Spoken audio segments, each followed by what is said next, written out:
Welcome to the Mobile Home Park Mastery Podcast, where you will learn how to identify, evaluate, negotiate, perform due diligence on, finance, turn around, and operate mobile home parks. And now, here is your host, the fifth largest mobile home park owner in the United States, Frank Rolfe.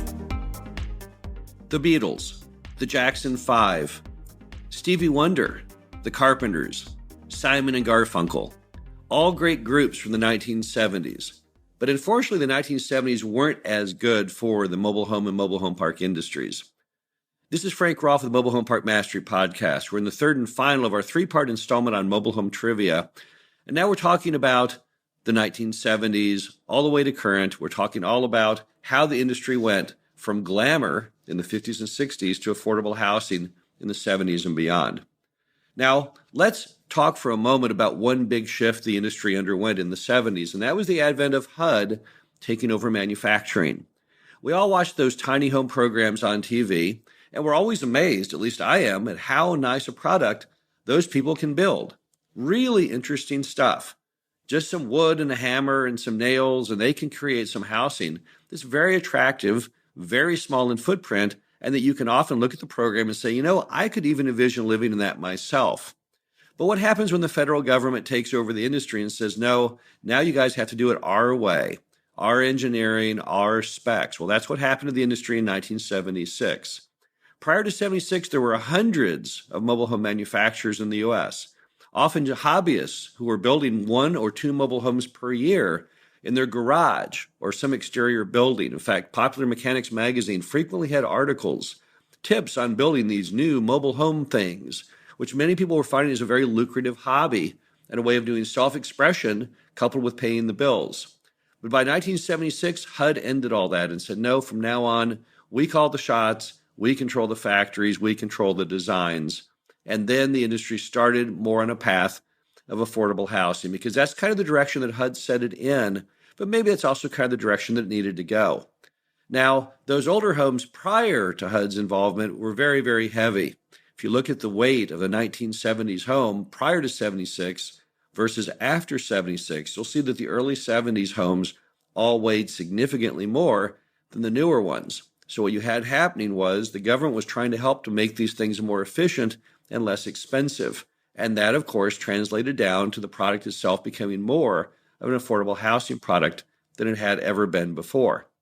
Now, you can often guess on mobile homes the size and the age of the mobile home based on the length and the roof line. The length is simple.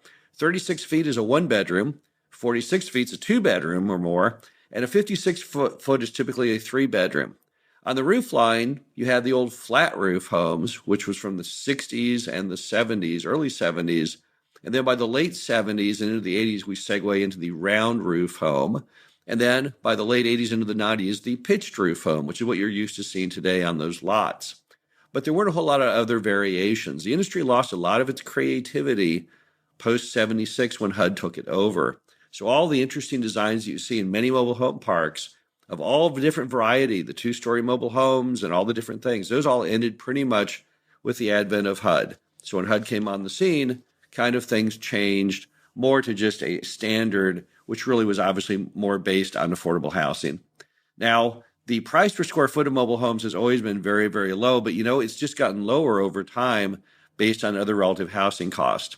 As we talked about in an earlier program, there was a home back in the 1940s that actually cost only 50% of a new stick-built home. So that's very expensive. Today, the price per square foot of a mobile home is about $34 per square foot. It's way over $100 per square foot for a stick-built home, and that doesn't even include the value of the lot.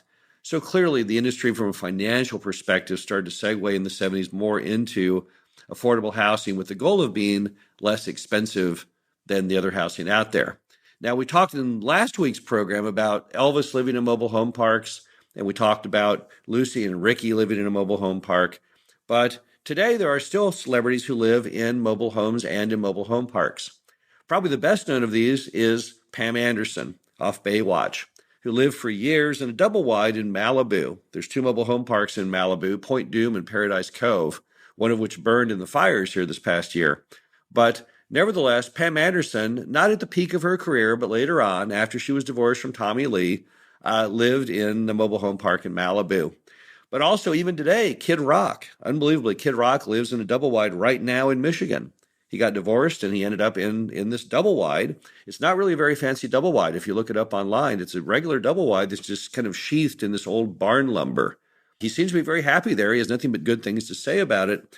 But nevertheless, the folks who are living in the mobile homes and the mobile home parks today are not maybe your A-level stars as it was back in the 50s and 60s with Elvis and Lucy and Ricky. Now, there are other people who grew up in mobile homes during the 1970s and the 80s. Some of these you may know and some you may not. Everyone knows that Eminem did because we all saw the movie 8 Mile. Now, I will tell you that the mobile home park shown in 8 Mile is a complete fantasy. I found the actual mobile home park Eminem lived in. I Google researched it, and then I went out and drove it when I was in Detroit. It's actually more of a retirement park.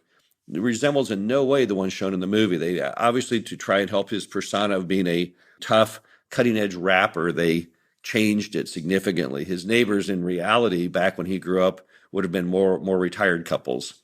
But three other people you may not be aware of. Ryan Gosling grew up in a mobile home. Also, Hilary Swank, no one knows that, grew up in a mobile home. And then finally, Demi Moore grew up in a mobile home. So there were still people living in mobile homes in the 70s and the 80s who are still Hollywood royalty today, but still it didn't have quite the prestige that it did back in the 50s and the 60s. Also, let's talk for a moment about mobile home park production or mobile home production. You know, no one really knows the data prior to 1976 because until the government stepped in, no one really tracked it very much. But starting in 76, there was a fairly steady production of mobile homes in the 100 to 200,000 range. Now, there have been peaks and valleys, though, but none happened in the 70s or in more recent times. The peak number ever shipped, and these are the number of new units built and shipped, the peak number of all time, 372,843 were shipped in 1998. But the low point happened about 10 years later. 2009, only 49,789 units shipped. So that is quite a reduction. In fact, it's about an 80% off reduction. So what happened there? How did it go down? Well, again, as the industry became affordable housing, it became far more dependent on credit. Many people who bought the early mobile homes did so with cash or with very short-term loans that they arranged from their own bank. However, in modern era, as it became more affordable housing, the loans all were channeled with very low amounts down through different lenders. And there was what was called the Great Chattel Collapse in about the year 2000. What happened is they started doing no-income doc, zero-down mobile home loans. Yes, the same thing that the single-family industry back in 2007 and ushered in the Great Recession. We did it in the mobile home industry far earlier, so we were ahead of our time. And as a result, you had all these highly leveraged customers, and they started being repossessed in droves, starting in the 2000s. And since they did so poorly and there was so much loan loss, banks effectively stopped making the loans, and that's why the numbers plunged. In fact, of that 49,789 in 2009, by far the bulk, about 75% of those at the all-time low, were homes that were going on private land, not even into mobile home parks, because the mobile home park customers at that point were not even really financeable. Now let's talk for a minute about some trivia on states and what percent of the population lives in mobile homes. I'm going to tell you the top 10 states that have the highest percent of residents living in mobile homes. Number one, South Carolina, 18%. That's right, 18% of everyone in the state of South Carolina lives in a mobile home. It's kind of sad because the Miss America contestant from South Carolina back in the 2000s got in a lot of trouble for saying in the interviews at Miss America that it was 20%. People were just aghast that she would ever say such a thing. But then in the end, it turned out that she was pretty much correct. It was 18%. People just didn't like being exposed as having the highest percentage of residents living in mobile homes there in South Carolina. Number two, New Mexico. 17% of everyone in New Mexico lives in a mobile home. West Virginia, 15%. Mississippi, 15%. Alabama comes in at 14% of the population living in mobile homes, as does North Carolina at 14%, as does Louisiana at 14%. Then you have the 13% states. There's three of those: Arkansas, Wyoming, and Kentucky. Now, if you overlay this list of states with the highest number of people living in mobile homes, you will also find these are also the states that represent oftentimes lower incomes and other greater needs for such items as payday lending and auto loans and used car loans and such. So effectively, it again helps support the argument that mobile homes have today become more a version of affordable housing. Now, also remember that back in the glory days, back in the 50s and the 60s, there was only 2% of Americans living in mobile homes. But in these 10 states, you have roughly around 7 to almost 10 times that number. So what's happening there is you have, instead of this kind of elite group of highly educated people trying this new form of housing, which at that time was fairly expensive, now it's fallen down more to a mass market product for people who actually are not making perhaps as high an income.